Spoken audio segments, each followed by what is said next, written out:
looking at the camera. Welcome to Community Hero Podcast. I'm Faith. I'm Micah.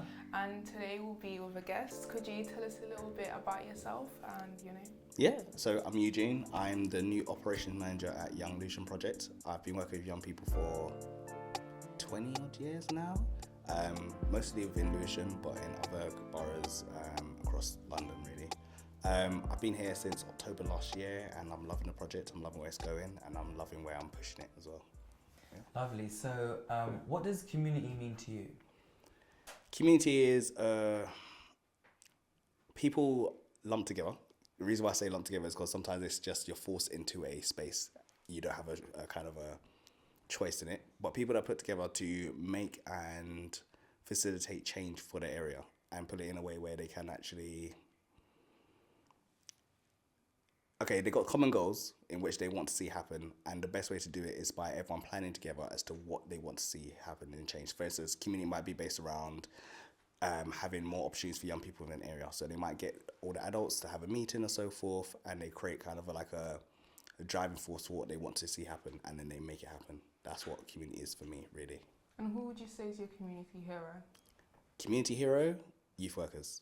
I think youth workers are an integral part of our society, and that's due to the way the world's set up and society's run up in terms of parents aren't able to parent as much as they want to because they have to work and so forth. So there's a lot of things and disadvantages that happen to parents, so they can't look after the children they want to, the way they would like to. Best way I say it is they don't have as much time as they would like to with their children to direct them the way they want to. So youth workers and kind of that provision, although it's not formal education, it's still very much informal. So like the soft skills and the life skills they pick up from the youth workers. And I think youth workers help shape a lot of the young people into a positive direction, because if they don't have those kind of positive changes or positive role models around, what happens is they start to get involved in looking for groups that they identify with, and sometimes who you identify with in the area is not always the most positive. It might be gangs and so forth, and the best way to stay away from that is to have positive role models and people that are giving the good advice. And sometimes when you have that in a school environment, because it's mixed with education, you start to look away from those people as someone that you want to talk to about your problems and more people that are the problem. Whereas youth workers, they're very informal, they're very kind of laid back, and they can have these conversations and lead you in the right directions, or go the extra mile and help you get into educational kind of settings, or help you kind of deal with situations going on at home, or even just refer you to the right services that you don't know about. I think that's why youth workers will be more my role models in a sense in the community. So, do you have anyone specific to you that you would classify as your community hero? I'm gonna be cheeky and say my mum. Reason being is because she wasn't a youth worker, she was a social worker, and she did quite a few different roles, but she helped me get into understanding what my strengths were, and definitely working with young people was a part of it. Why I realised I was good at working with young people is because I had someone called Striker Errol, who is a proficient kind of youth worker slash teacher slash all-rounder within the community. I met him when I used to go to Rockbourne Youth Club just around the corner from here. And what happened is his energy and the way he was to young people and the way he kind of went an extra mile helped shape the way I was, as a person, and shaped me into a positive place. I'm not, into any badness or anything like that, but I definitely wouldn't get into it because of the people around me, and also getting beaten by my mum, so the people. Yeah, so those would be the people I would say. I'll say one more. There was a teacher in my school called Mr. Spencer. I only had him for 1 year, but really and truly, his energy and the way he was as a person, I'd go by energy. That's how I am as a person.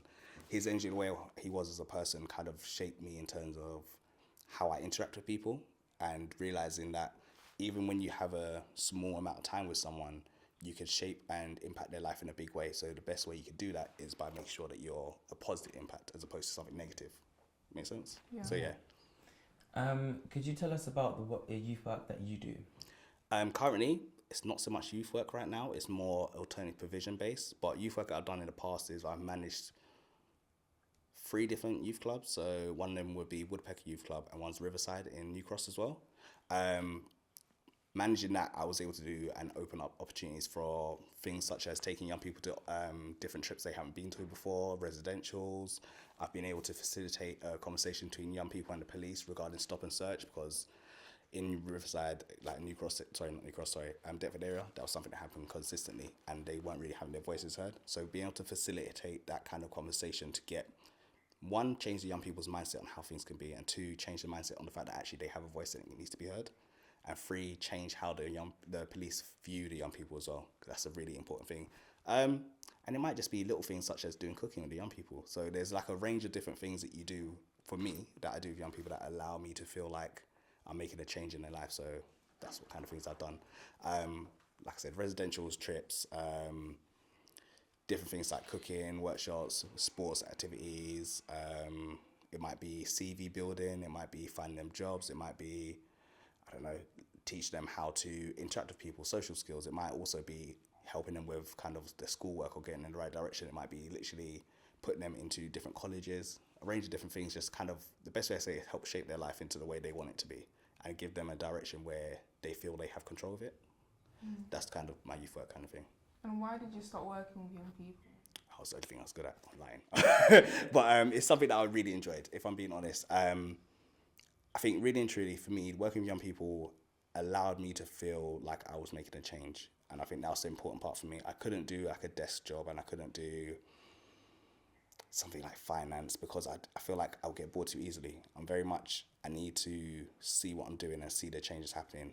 The problem with youth work sometimes is you don't always see the change straight away. Like there's times where I've worked with young people like 6 years ago, and only now I'm seeing them come back to me and saying, "Oh, you really helped me by doing these things," and you don't always see it instantly. But I think this is where being an adult kind of comes into it. You know what you've done is right for the young people, and you know the direction you're pushing them in can only do one thing: either push them in the right direction. Sorry, two things: either push them in the right direction or allow them to see that someone cares for them. Do you understand what I mean?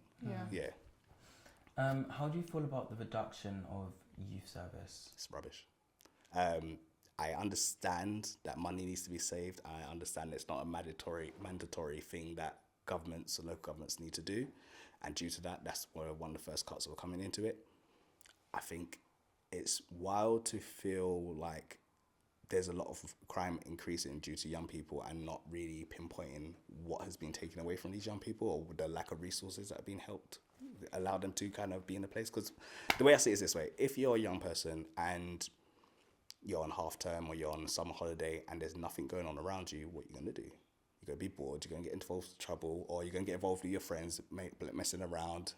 You see another group of people, they're messing around, you might not know them, you get into arguments and so forth. It causes a bigger situation and instantly it becomes, I don't know, crime.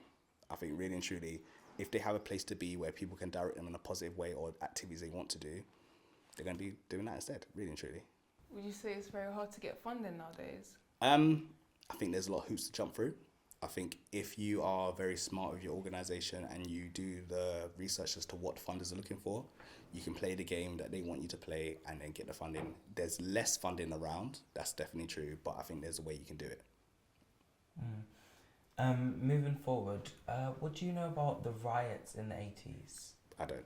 I'm going to be very, very honest. I know little things here and there, but not enough to talk on it, if I'm being honest. Do you know anything about the Windrush generation? And if you do, A little bit here and there.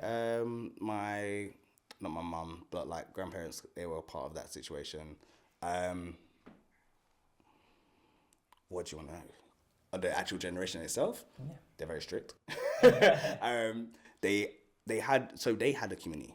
I think, for what I understood, is they had a very good community in terms of they knew who they were and they knew what they wanted. And I think from coming from another country to this country, they had a bit of a drive, which I think a lot of young people that grow up in here, my generation included, don't have sometimes. Because you see, when you come from something and you see something else, you know what you want to make of yourself, or you know what you want to achieve. I think when you're kind of growing up in it and you don't know what else is out there, you're kind of thinking this is all it is, and you don't really push yourself to do things, or you don't really understand the opportunities you have. Whereas that generation, they knew who they were.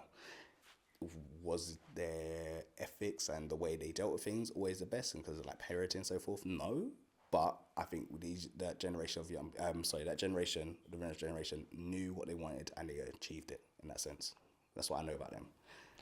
How about the Windrush scandal? Anything?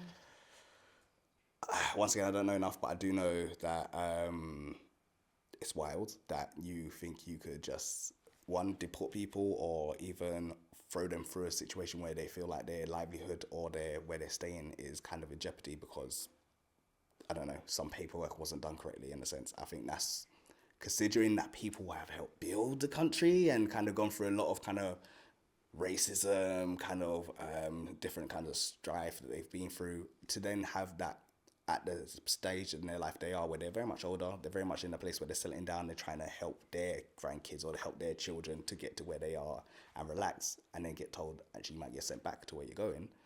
Some of them might be like, okay, cool, I got a yard there, I'm all right. But some of them are like, this is what I built, this is what I own, this is who I am, and you're going to try and take this away. I think it's an unjust situation. I know people are still going through court cases based on the fact that actually there was a lot of things that got taken away from them due to the fact that the paperwork wasn't done correctly and people just wasn't given their dues, in a sense. And lastly, do you have any advice or tips for anyone looking into youth work or any type of work with young children? Youth work is a dying field, but it is something that's very much needed. I know that change will start to happen soon, because what will happen is people will start to see that actually the value in youth work, and the fact that actually without youth workers being in the community, things won't work the way it needs to in terms of the way young people are being pushed. If you're thinking of getting into it, I think use your talents that you have and bring it to the table, in the sense of, if you're into football, use that as a way to get to the young people. If you're into skating, use that. If you don't have a talent that you think you know, maybe look into yourself and maybe look into what you could do, and then kind of use that to help facilitate what you want to do. Look into the communities that are already there. Don't always need to create something new. There's a lot of people that are pushing in the right direction, and there's a lot of people that will support you. And also look to local councils and see what they're offering as well, and that will help to shape it. There's a lot of talks happening right now in Lewisham specifically, where there's the youth workers having meetings consistently to shape what we're doing and what we're offering. So the reason why I say don't just create something new is because someone might actually be doing something and you might be able to add on to theirs. So rather than starting from scratch, you're starting 10 steps ahead. Just use the resources around you, especially because we've got internet now. We're kind of advanced. We can do a lot of things. There's a lot of communication that we can get to. So arts for help is what I would say, and people will gladly give it. Thank you. You're welcome. And thank you for watching the Community Heroes Project. We hope to see you on next week's episode. Please like, subscribe, follow, and leave a comment. Let us know what you're thinking. Bye. Oh, that's dope. I like that.